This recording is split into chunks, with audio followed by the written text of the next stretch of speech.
Coming to you live from the Business RadioX studio, it's Franchise Marketing Radio, brought to you by IDS, an award-winning digital marketing agency that delivers integrated marketing solutions for franchisors, franchisees, and franchise development teams. Learn why over 75 brands depend on IDS's team of dedicated marketers and client service professionals to deliver a strong ROI on their marketing investment. Go to idsfranchisemarketing.com for a complimentary digital audit and consultation. Welcome, everybody. Welcome back to another episode of Franchise Marketing Radio, the show that brings you enlightening conversations with industry leaders and franchise experts. I'm your host, Rob Ganley, and today we have the privilege of diving into the dynamic world of property restoration and franchising with a distinguished guest. Joining us on the show is none other than United Water Restoration Group President Bob Moore. Since 2008, United Water Restoration Group, under Bob Moore's leadership, has been at the forefront of helping thousands of home and business owners restore properties to pre-loss condition. With a steadfast commitment to excellence and a keen focus on personal attention, United Water Restoration Group consistently exceeds client expectations. Today, we'll explore Bob Moore's insights into the property restoration industry and his remarkable journey. So without further ado, welcome to the show, Bob. Thank you so much, Rob. Appreciate it. Excited to be here. You got it. So tell me a little bit about your journey with the brand. Tell me a little bit about, you've grown to about 80 locations. I think I have that right. You'll correct me. But that's a heck of an accomplishment. Tell me a little bit of how some of the key principles or learnings you might have garnered along the way. Sure. So I think a couple key things for us as a brand that are part of our DNA. One is hustle. Our owners that founded the company in 2008 started with one van and, at the beginning of an ugly recession and built it up to 15 locations across Florida during really ugly financial times. But they did that through hustling. And then the other thing is they want to take great care of the customer. So just making sure that homeowner or business owner, wherever we are working, that we took great care of them and their property. Yeah. So tell me a little bit about, you talked about a little bit about the hustle. Tell me a little bit about the brand, about the culture. Franchising is about being in business for yourself, but not by yourself, right? Yeah. And so there's a little bit of a line there where, franchisees come in, they learn a playbook. That's the point, that you've done some work to develop that. But there is that difference between the guys that started with their van that sort of work their way through those pitfalls, right? Because that's the hard part. Oh yeah. And I hear that and I kind of laughed to myself like they were tough times, right? That's like, we got to make something happen, right? And so that type of DNA is unique. And often I find that with the leaders of brands, they have that. But when you put a franchisee in, there is a balance. They need to have some of that, get up and go and that, being accountable, but it's also a system and a process. So how do you strike that balance in your culture when you're looking at that? Yeah, that's a great point. And, one of the things I talk about with my team a lot is just, hey, respect our franchisees. They are independent business owners. They're not going to do everything perfectly. They all have their own set of strengths and weaknesses. And our job is to help them, reach their business goals, whatever that may be. We have some that want to become huge, large companies with, tons of employees. And others say, hey, I feel good if I'd have 6, 8 employees. That's a comfortable size for me, things like that. But, helping them achieve their goals and, supporting them in that endeavor is really what I talk to my team a lot about. I show a slide in franchise training and I share it with my team. And I don't remember where the advertisement came from. There's a bicycle race, looks like the Tour de France. They're going up the mountain, but one guy's on a tricycle. And I said, you know what? That guy could be the most fit cyclist, but he's not going to win the race on that piece of equipment. Our job in franchise support is to figure out, well, what is that holding him back? For some, it's their marketing, or their sales. For others, it's their operations. For others, they're doing those right, but it's their admin, billing, and collection procedure, So, that's really where it starts with our franchisees. We have a good system. We have a proven model. And then our team just looks at them and says, okay, where are they struggling and how can we help? And then, in dealing with franchisees, I was at a conference one time and someone said, dealing with franchisees is like herding cats. right? Yeah. So it's I've heard hard. that. So, and that's where we just have to figure out. And we talk a lot about, how do we get through? How do we break through and really connect with the different franchisees and find that lever that really gets them to make the changes they need to and be motivated to do that. Yeah. No, and what you're saying is not, well, first of all brands are a little different, all industries, all business models. Yeah. The beauty of franchising is part of it is you start off where what fits you, right? So like there's formulaic sort of models where you do follow these step-by-step processes, but most of the brands I've worked with over my career are, frameworks. They're because not everybody has the same business goals. Right? It could be the same business, but different goals. And so you've got to kind of have a framework that works with those goals. So that's really hard to do. I mean, the only other way to get that done is to pay the right people, the right consultants, the right coaches, the right whoever's that give you answers, which you would have a hard time finding. That's the beauty of franchising, is that you could find people that are so dialed into exactly what you're doing to help you find, like you said, the lever. It's so key to find that one thing that is like, you're on a tricycle, man. Yeah. You can't see it, right? The grass with scissors, man. There's a better way.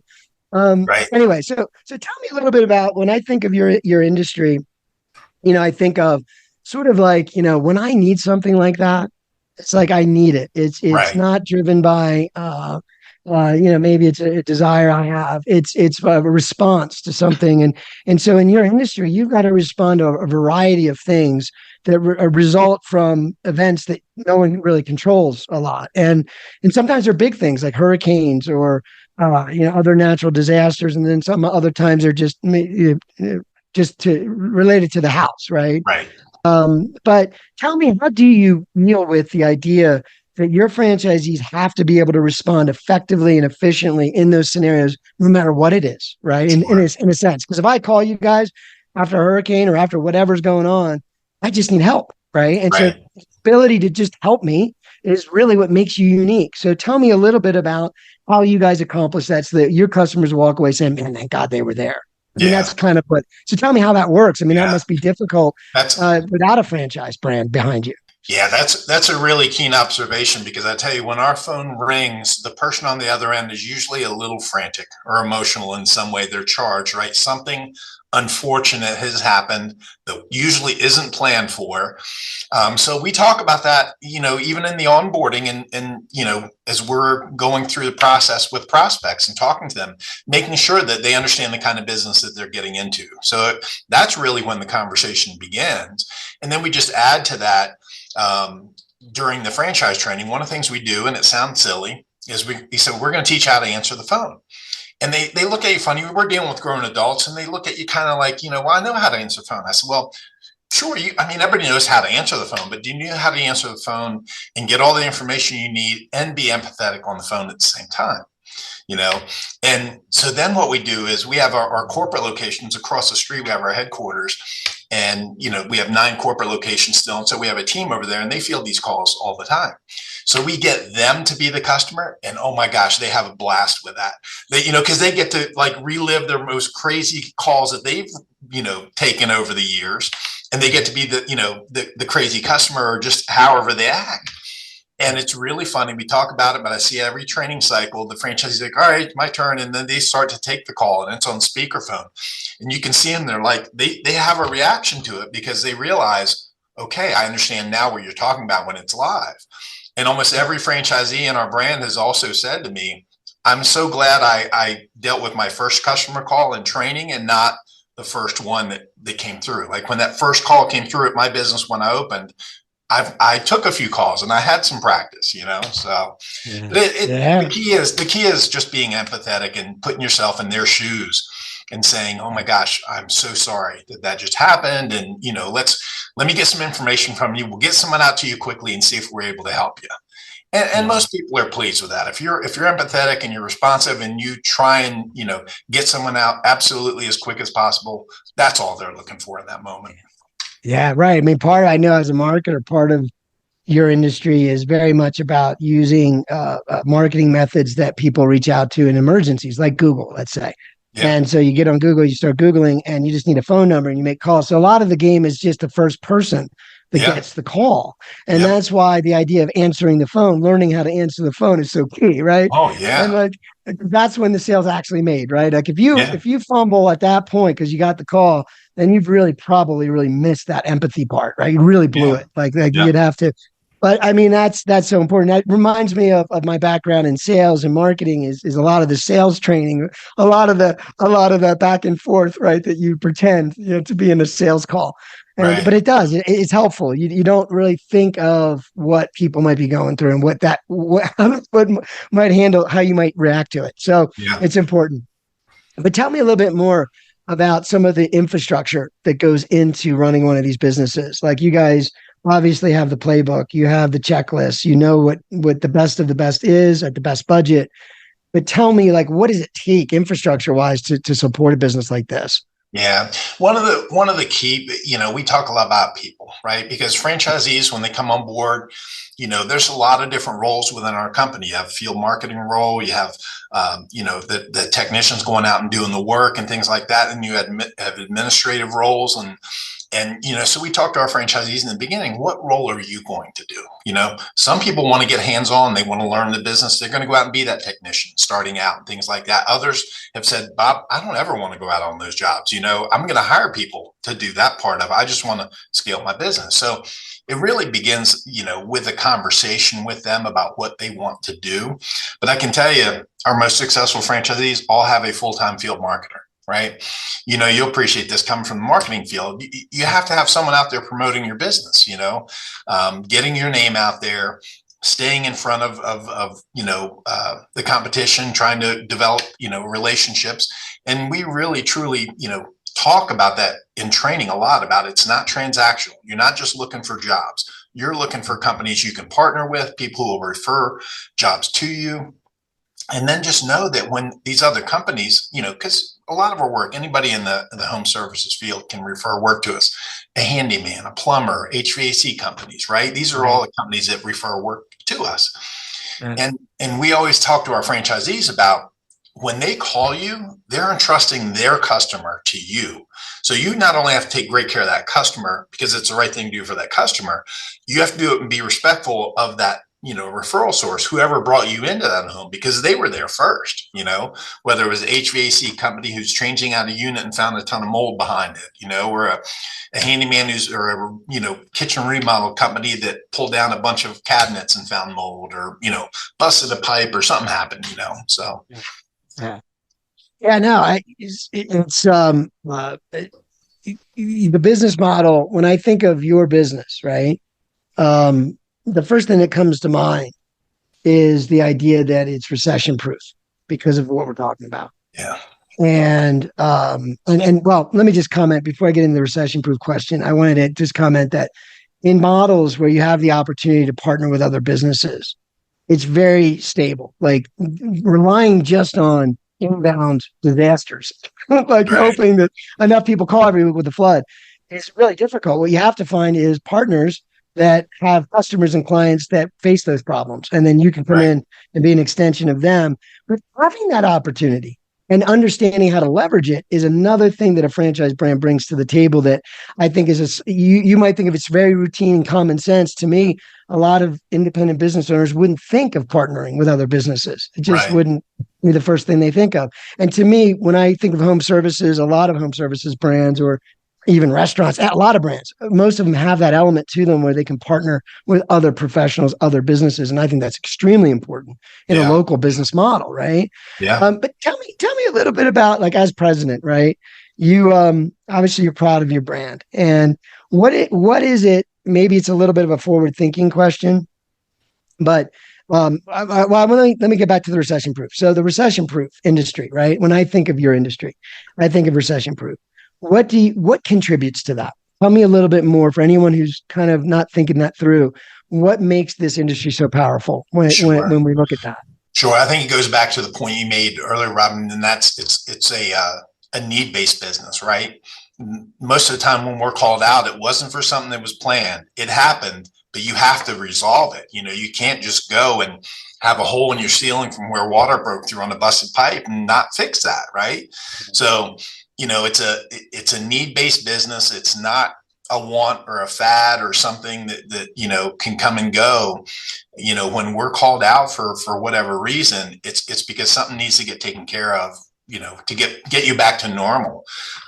So pipes don't care if the economy's doing good or bad. They're going to bust. Hurricanes and floods and fires and those kinds of things, those are happening regardless of what's happening in the economy.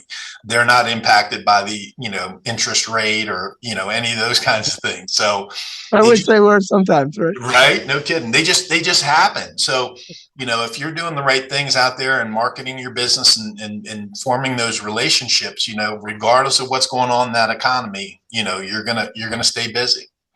Yeah. And so the macro factors associated with this kind of model then would be the fact that our population's grown, we're building more houses, we have more people that need these services, period. I mean, it doesn't really matter. If you have more houses, you have more potential for floods and fires. And so this model is recession proof as long as we keep evolving as humanity, right? Yeah. But that's the bottom line. Because, when you look at business models and you're making an investment in something, you want to think about these things, right? And to me, it's like, it is one of those things you can cross off your list. There are models where you may suffer a little more in down economies. So anyway, but that's cool. So tell me a little bit about the forward thinking part now. Like, as president, you're proud of your brand, and you probably, there's obviously other franchise brands that do what you do. Tell me a little bit about what you feel is unique when you're talking to a potential investor, prospect, owner. What is it you like to kind of hone in on a little bit? Well, one of it is, simply our size. We're an emerging brand, 33 franchisees, with 118 territories out there and things like that.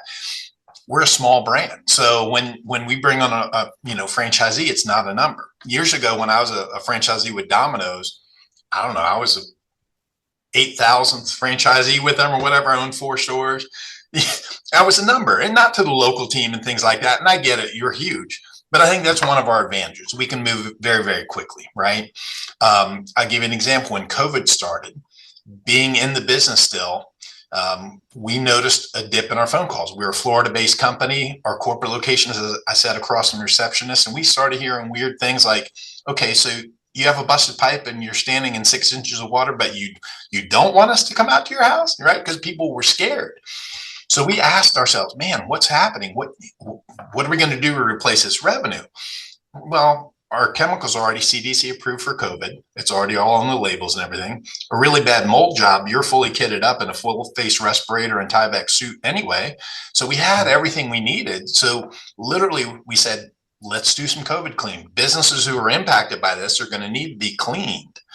And so literally within a day, we had marketing material created, had a call with our franchisees, and those who raised their hands, we got marketing material out to them literally within a day. And we were out hitting the streets. So we beat a lot of our competition to that revenue stream simply because we were small, whereas if you're bigger and larger, sometimes you have to go through more decision-making processes and things like that. And I work for owners who are like, let's go. We'll try it. We'll try 4 or 5 things, not all will work, but we're going to try them, if it seems like a good idea. And so that's one of the things I think makes us a little bit different, because we're a young and small brand. The other thing is I think that I love about our company, we're still in the restoration business. The owners of our company own 9 locations out there and are doing the same things our franchisees are doing, facing the same struggles day in and day out. And as a matter of fact, today, some exciting news. One of our corporate vice presidents, he used to work for our corporate locations here in Florida. He had moved to Dallas and he expressed a desire to become a franchisee. So our owners financially backed him, and he's going to open up 5 offices over the next 2 years in the Dallas market. So our owners are not only the franchisor, they're franchisees in their own concept, in addition to owning 9 locations. So I think that is something that makes us unique in our industry as well. Now, when you said, well, especially resonated with me, the first part, especially because we were saying earlier about frameworks and meeting people's goals, and, franchise is a playbook, but it's also can be flexible. I think you lose some of that as you get bigger, right? Because you just can't, it's not, you just can't be as flexible and be efficient. I think that's huge, right? Yeah. That's huge. Like if I was talking to someone about making an investment in a franchise, to me, that if you're the kind of person that likes to be innovative a little bit, even like, you know what I mean? Right. Especially what you just said. I did have a client in your industry that really had a record breaking year because of that cleaning revenue Yeah. stream. And so that is amazing. And that again is the power of being in a franchise where you got, in your case, at least 80 minds, right? 80 locations, all thinking the same way, thinking, how do we solve this one problem? And when you do that, you get amazing answers, Yeah. amazing solutions. So, but tell me, like with all this technology, I'm in the tech world and I'm doing a lot of stuff with AI and you know a lot of buzzwords, a lot of things happening. I hear things about certainly homes being smarter, right? Being equipped with some technology. Is there anything that you see evolving at all in your industry? I know it's about disasters and us responding to things that we don't control. So obviously that Right. won't change. But is there things that you see changing that you're preparing for or thinking about now? Sure. We're always looking at different things in terms of that can help our business model. And I'll give you a perfect example. It's not perfected yet, but when you have a water job, you can go out, you go out, you initially, you get on site very quickly. You might, use a flood pumper and suck up some water, you know, maybe rip out some padding and carpet and you place a bunch of equipment to dry it out, right? Well, you also have to come back every day and you go monitor because it might take 3 or 4 days to dry out that location. So each day you send a technician back out and you get readings. So how is it progressing? Is my equipment placement and all those kind of things drying the structure effectively? Well, that takes manpower, right? And time. And if you're growing your business, that can be challenging because you have new jobs coming in. So there's equipment out there now that, they have remote monitoring that basically tap into that homeowner's maybe Wi-Fi and that you can send those readings back. You can place some things there and get remote readings rather than send a technician, right? So we've tested a couple different options. We haven't pulled the trigger on one yet, but all of those types of things, just ways to make the job easier for our technicians, be more efficient in terms of our labor, all those types of things. Yeah, no, it's interesting. Again, and I always talk about the levers. You mentioned levers early in the conversation. Yeah. Technology, if technology can affect a lever, then maybe it's something you need to look at, right? Yeah. Otherwise, it's just noise. It's not Yeah. really relevant to your business. It's I think Jeff Bezos was coined saying this. That someone asked him about, what do you see changing in the future, Jeff? And this was probably in the 2000s, and he kind of responded like, well, we focus on things that we don't think will change, right? Like people want packages faster, Right. like they wouldn't want it slower. So like what can we do to deliver packages faster, right? So it's like that kind of a use of technology.